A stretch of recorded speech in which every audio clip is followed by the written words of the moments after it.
Fala pessoal, de volta aqui com mais uma aula de física. Agora é a vez da gente dar início aos conteúdos da frente 2 da nossa apostila 2. Nós vamos voltar a partir de agora para os conteúdos relativos ao estudo da ótica.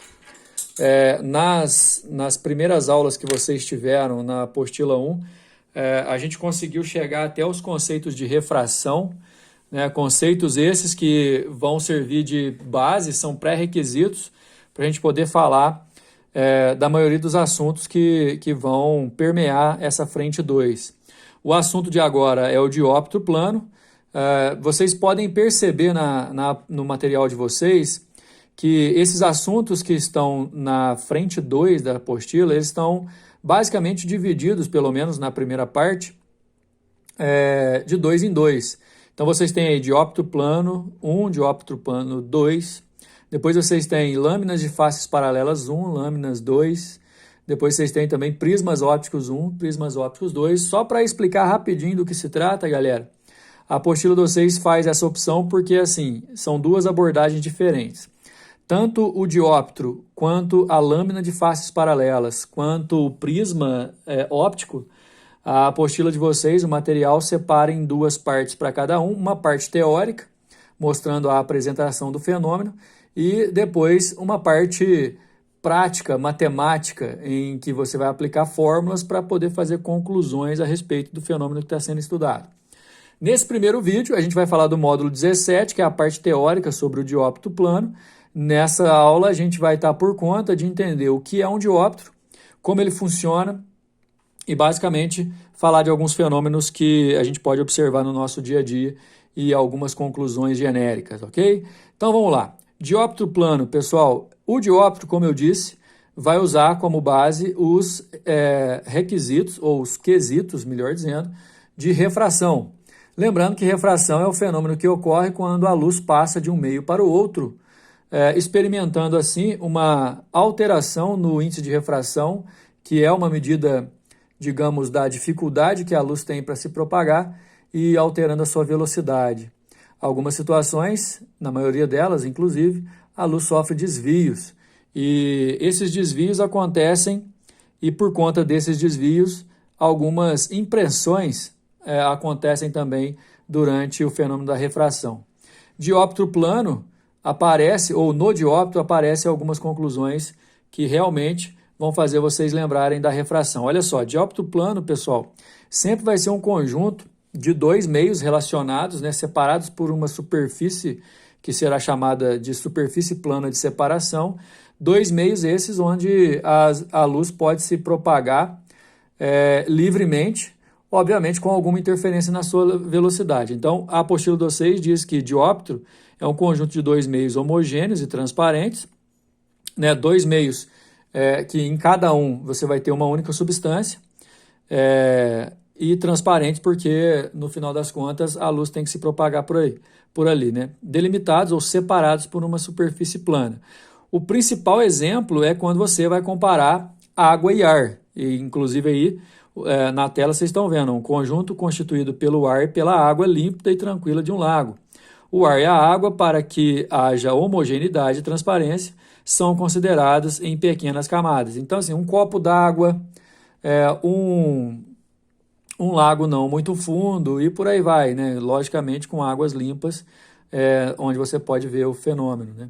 Então, assim, enfim, dióptro plano é formado quando você tem que analisar situações de refração exatamente entre dois meios separados por uma superfície plana. Vamos guardar esse exemplo da água e do ar, que é o exemplo que é mais recorrente.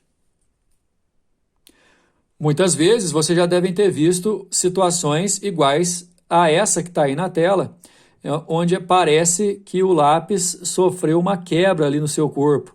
Você já deve ter visto isso quando coloca uma colher dentro, ou um talher qualquer dentro de um copo com algum líquido, água de preferência, onde você consiga ver todo esse efeito. A questão, pessoal, é que esse lápis que está aí dentro do copo d'água, ele não é uma fonte de luz primária, ele não tem luz própria, porém ele pode refletir luz. A luz que ele reflete vai sair da água e vir para o ar. Nessa saída de água para o ar, ela sofre refração, A consequência de alguns desvios que a luz que esse lápis manda para o ar é essa impressão que a gente tem de que uma parte do lápis está um pouco mais para a esquerda. A gente chama isso de desvio lateral. Na sequência do vídeo vocês vão observar o esquema desse daí. Agora, a questão é que aparentemente os raios de luz estão vindo de um outro lugar. Então o seu cérebro decodifica uma imagem do restante do lápis num lugar diferente da outra parte do seu corpo. Isso aqui que você está vendo aqui dentro da água, nada mais é do que uma imagem virtual do lápis que está aí dentro, a parte do lápis que está dentro da água. Não se esqueçam, quando acontecem essas impressões em dióptros, as imagens são sempre virtuais. A situação de forma esquemática traz exatamente a imagem anterior do lápis dentro da água, só que em forma esquemática, para a gente poder analisar o seguinte, ó. Queria que vocês tivessem um foco no ponto onde fica exatamente a ponta do lápis. Essa daqui é a ponta real, essa aqui é a ponta virtual.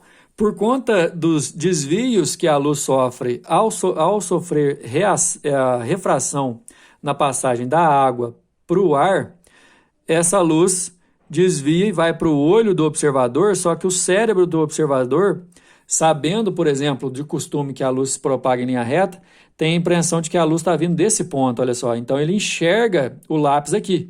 Só que como eu disse anteriormente, sempre nesses dióptros, pessoal, a imagem que é produzida é sempre uma imagem virtual. E tem um outro detalhe. Toda vez, presta atenção no que eu vou dizer, toda vez a imagem aparente daquilo que se observa num dióptro fica acima do que realmente o objeto está. Repara que a imagem da ponta do lápis está num ponto acima, na mesma vertical, do que a ponta real do lápis. Por isso que tem essa impressão de quebra. A distância da ponta do lápis até a superfície a gente chama de profundidade aparente.